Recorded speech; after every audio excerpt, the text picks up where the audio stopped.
Welcome to my YouTube channel Zinda science. तो friends, आज हम करने जा रहे हैं शॉर्ट क्वेश्चन आंसर। रीड करते हैं question number first. Analyst determine that occur during the G1 phase of interface, यानी इन इवेंट के बारे में बताएं जो G1 फेज के इंटरफेस में होती है। इसका आंसर पेज नंबर 64 पर है, तो मूव करते हैं पेज नंबर 64 की तरफ। ये इसका आंसर इधर से शुरू होता है, यानी इट से शुरू होता है और ऑर्गेनली तक खत्म होता है। यानी ये क्या करती है, ये इस फेज को ग्रोथ इस फेज को बढ़ाती है, इसकी ग्रोथ करती है। इस फेज के दौरान सेल प्रोटीन बनाता है और ऑर्गेनली बनाता है और अपने जो साइज है उसको बहुत ज़्यादा ग्रोथ करता है अपने साइज की भी। तो इधर से लेकर इसका इधर तक का आंसर है। यानी व्हाट नेक्स्ट क्वेश्चन है, what is the main purpose of S phase in cell cycle, यानी एस फेज का मेन पर्पस क्या है सेल साइकिल में। तो इसका आंसर पेज नंबर 64 पर है, तो मूव करते हैं पेज नंबर 64 की तरफ। तो इसका आंसर ये वाला एस फेज वाला आपको पैराग्राफ नजर आ रहा होगा। इधर डीएनए से लेकर क्रोमैटिड तक है। इसका मतलब है जो हर क्रोमोसोम का डीएनए है वो कॉपी हो जाता है। इसके नतीजे में जो डुप्लीकेट क्रोमोसोम होता है, यानी जो कॉपी क्रोमोसोम होता है, ठीक है, कॉपी क्रोमोसोम होता है। हर क्रोमोसोम 2 सिस्टर क्रोमैटिड पर मुश्तमिल होता है। 2 सिस्टर क्रोमैटिड पर मुश्तमिल होता है हर क्रोमोसोम। तो इसका आंसर इधर से लेकर इधर तक है। आप अपनी बुक पर लगा लीजिएगा। अब हम मूव करते हैं पेज क्वेश्चन नंबर 3 की तरफ। नेक्स्ट क्वेश्चन नंबर 3 है, during which phase of mitosis sister chromatid separate, यानी माइटोसिस के कौन से फेज में जो सिस्टर क्रोमैटिड है वो सेपरेट हो जाती है। तो ये है टेलोफेज। कौन सा है ये? टेलोफेज है। टेलोफेज के हमेशा टेलोफेज में ही जो सिस्टर क्रोमैटिड होती है वो सेपरेट होती हैं। अब नेक्स्ट क्वेश्चन नंबर 4 है, how does crossing over contribute to genetic variation in meiosis के क्रॉसिंग ओवर कैसे कंट्रीब्यूट होती है जेनेटिक वेरिएशन में। इसका आंसर पेज नंबर 73 पर है, तो मूव करते हैं पेज नंबर 73 पर। तो 4 वाले क्वेश्चन का आंसर इधर से लेकर इधर तक है, यानी क्रॉसिंग ओवर एक नई कॉम्बिनेशन क्रिएट करती है क्रोमोसोम की जीन्स के दरमियान। हर जो क्रोमोसोम है वो उसके जो गैमेट्स हैं वो कैरी करते हैं कि यूनिक एक खास जीन्स का सेट। आई होप आपको समझ आ गया हो क्वेश्चन। अब मूव करते हैं पेज क्वेश्चन नंबर 5 की तरफ। नेक्स्ट हमारे पास क्वेश्चन नंबर 5 है, what is the role of spindle fibre in mitosis, यानी माइटोसिस में स्पिंडल फाइबर का रोल क्या है, किरदार क्या। तो ये आंसर लिखा हुआ है, उसका उस पर आंसर नहीं है, तो इसका आंसर ये मैंने यहाँ लिख दिया है। यानी स्पिंडल फाइबर अटैच होते हैं सेंट्रोसोम के साथ। स्पिंडल फाइबर अटैच होते हैं सेंट्रोसोम के साथ। सेंटर में दो सिस्टर क्रोमैटिड जहाँ अटैच होती है ऐसे, वहाँ सेंटर में क्या होते हैं, वहाँ सेंटर में होता है जुड़ा हुआ स्पिंडल फाइब्रस। नेक्स्ट आ जाता है दिस सेंट्रोसोम ऑफ क्रोमोसोम के साथ जुड़े होते हैं, help in their movement during mitosis, और उन्हें मदद देते हैं मूवमेंट में माइटोसिस के दौरान, ठीक है। They pull sister chromatids apart in anaphase ensuring that each daughter cell gets an equal set of chromosomes. ये पुल करते हैं सिस्टर क्रोमाइड की तरफ पुल करते हैं एनाफेज में, जबकि जो ईच डॉटर सेल है वो इक्वल बराबर नंबर ले रही होती है क्रोमोसोम की। तो इसका ये फाइनल आंसर है, ये सिर्फ आंसर है, ठीक है। तो ये क्वेश्चन नंबर 5 का आंसर है। तो अब हम मूव करते हैं क्वेश्चन नंबर 6 की तरफ। तो आप इसे किताब पर भी लिख सकते हैं, लेकिन यहाँ आप लिख सकते हैं कि कॉपी, यानी ये आंसर कहाँ है, कॉपी पर है।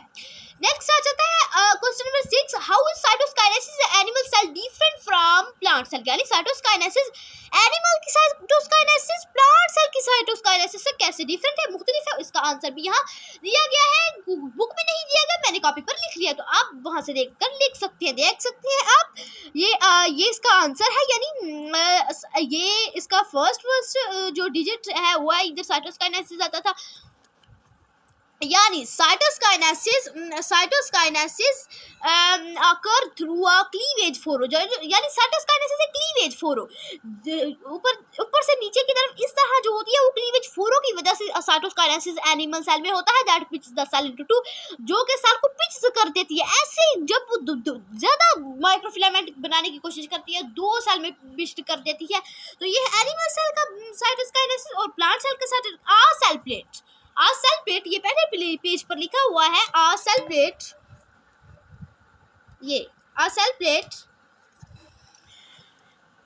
form in the center and and develop in new cell wall, यानी जो ये सेंटर में होती है, दरमियान में होती है, एक नया सेल वॉल बनाती है इनटू न्यू, एक नया सेल वॉल बनाती है dividing a cell into two daughter cell, जो कि डॉटर सेल को दो सेल्स में तकसीम कर देती है, यानी एक प्लेट बनाती है जो कि दो डॉटर सेल को तकसीम कर देती है. This is the difference between cytokinesis in animal cell and plant cell. So I hope सबको समझ आ गया होगा. And next starting our question number 7. Our question number 7 is this: what is the difference between prophase of mitosis and prophase of meiosis 1? यानी mitosis का prophase 1 और meiosis का prophase 1 में क्या डिफरेंस है, क्या मुख्तलिफात है? तो उसका आंसर पेज नंबर 76 पर है. तो मूव करते हैं पेज नंबर 76 की तरफ. तो स्टूडेंट्स इसका आंसर की पॉइंट में से पॉइंट नंबर 1, 2 एंड 3 वाला पॉइंट आप अपनी बुक पर लगा लीजिए. तो आंसर इधर से लेकर इधर तक मुकम्मल है, यानी ड्यूरिंग प्रोफेस से लेकर स्पिंडल फाइबर तक. आंसर है ड्यूरिंग प्रोफेस, यानी प्रोफेस के दौरान, माइटोसिस के प्रोफेस के दौरान क्रोमेटाइन कंडेंस गाढ़ा हो जाता है और अख्तियार कर लेता है शक्ल क्रोमोसोम की centriole duplicate and make spindle fibre centriole duplicate हो जाता है और स्पिंडल फाइबर की शक्ल अख्तियार कर लेता है. एंड देन ये है माइटोसिस का, ठीक है. एंड ये मियोसिस का है, ये मियोसिस का है during prophase 1 of meiosis. Meiosis के प्रोफेस 1 होमोलॉगस क्रोमोसोम पेयर्स की शक्ल में जोड़े बन जाते हैं. Not sister chromatid of homologous chromosome exchange segments in crossing over में होमोलॉगस क्रोमोसोम एक्सचेंज हो जाते हैं. So this is the answer of question number 7. So our question number 7 complete. So I hope you understand very much good way, and then move toward our question number 8 and start to speak the question number 8. How does meiosis differ from mitosis in terms of chromosomes? के chromosomes की term में meiosis कैसे difference है mitosis से? So this question answer is on page number 74. Here is right that this question answer is page number 74. Then start to move on the page number 74. So question number 8 answer is this. First, mitosis का इधर बताया गया है event chromosome का event mitosis में, ये chromosome का event meiosis में. Start chromosome number in daughter cell remain the same as parent cell. कि क्रोमोसोम के जो नंबर होते हैं डॉटर्स, यानी जो माइटोसिस के डॉटर सेल होते हैं, इसमें क्रोमोसोम के नंबर पेरेंट सेल जैसे ही रहते हैं. लेकिन जो मियोसिस के क्रोमोसोम में डॉटर सेल होते हैं उसमें हाफ नंबर होते हैं पेरेंट के मुकाबले में. तो सो this is the answer of question number 8, this and this. So I hope you understand in very much good way. Then move to our question number 9. So our question number 9 is this: what are key event of anaphase in mitosis? यानी anaphase के कौन से event है mitosis में? So this question answer is on page number 67 and start to move on page number 67. So our question is this कि हमारा सवाल ये था कि जो एनाफेज है माइटोसिस के एनाफेज का क्या इवेंट है. तो अब पढ़ते हैं. The spindle fibre attach with chromosome, यानी स्पिंडल फाइबर अटैच होते हैं क्रोमोसोम के साथ. पुल टुवर्ड द पोल्स, जो कि अपोजिट पोल की तरफ मूव करते हैं. ड्यू टू दिस पुलिंग, इस पुलिंग की वजह से क्रोमोसोम की जो सिस्टर होती हैं वो सेपरेट अलग हो जाती हैं. So this is the answer of question number 9. So I hope you will understand this question. So this is our question number 9, and I hope you will check this question on your books and move toward our question number 10. Next हमारा question number 10 है, यानी what is the function of centrosome during cell division. यानी cell division का centrosome में क्या function है, क्या काम है. इस क्वेश्चन का आंसर पेज नंबर 66 पर है. And start moving on page number 66. Students इस क्वेश्चन का आंसर मैंने जगह देखी पेज नंबर 64 पर, तो मैंने वहाँ लिख दिया, वरना आप कहीं भी लिख सकते हैं जहाँ आपको मुनासिब लगे. ये आपने लिखना है. क्वेश्चन कौन सा है? क्वेश्चन है आंसर है the centromere organised spindle fibre helping in the proper segregation of chromosome during cell cycle. So it's the answer of cell division. So it is the answer of question number 10. यानी centrosome है वो organise हो जाता है spindle fibres में, जो कि sales division में प्रॉपर सिग्रेशन करने में मदद देता है क्रोमोसोम्स को. So it is the answer of question number 10 complete. I hope so you will learn this question and understand this question very clearly. So start to move at our question number 11. So our question number 11 is this: start to read what are sister chromates and when do they separate in meiosis. कि sister chromates कौन से हैं, क्या है, और ये कैसे mitosis meiosis में सेपरेट अलहदा होते हैं. So it's question answer is on page number 61 and start to move on page number 71.